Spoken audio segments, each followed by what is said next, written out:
ৰাইজক অনুৰোধ জনাম যে আতংকিত হোৱাৰ কোনো প্ৰয়োজন নাই কাৰণ চৰকাৰ এখনে যথেষ্ট সতৰ্কতাৰে তৎপৰতাৰে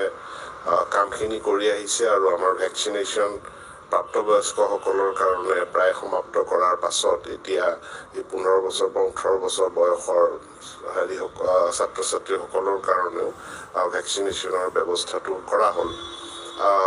ভেকচিনেশ্যন চলি আছে খুব সোনকালে শেষ হ'ব গতিকে মই ৰাইজক সতৰ্ক হ'বৰ কাৰণে আহ্বান জনাইছোঁ আমি যিখিনি এতিয়া SOP দিছে সেইখিনি গোটেইখিনি যে কোভিড পৰিস্থিতি পেণ্ডেমিকৰ মাজত যিখিনি সতৰ্কতা আমি পালন কৰিব লাগে বহুখিনি শিথিল হৈ গৈছিল সেইখিনিৰ কাৰণে আৰু শিক্ষাৰ ধাৰাবাহিকতাটো আমি ৰক্ষা কৰিব বিচাৰিছোঁ গতিকে অফলাইন ক্লাছৰ লগত অনলাইন ক্লাছো থাকিব এদিন এৰি এদিন মানে এদিন প্ৰথম দিনাখন স্কুল খোলা থাকিব সেইদিনাখন শিক্ষকসকলে হোমৱৰ্কখিনি দিব পাঠদান কৰাৰ লগে লগে হোমৱৰ্কখিনি দিব যাতে পিছদিনা হোমৱৰ্কখিনি ঘৰত কৰি আহিব পাৰে আৰু তাৰ পিছৰ দিনা আকৌ ক্লাছত আহিব আহি পেলাই হোমৱৰ্কখিনি দেখুৱাব আকৌ নতুন হোমৱৰ্ক তেখেতসকলে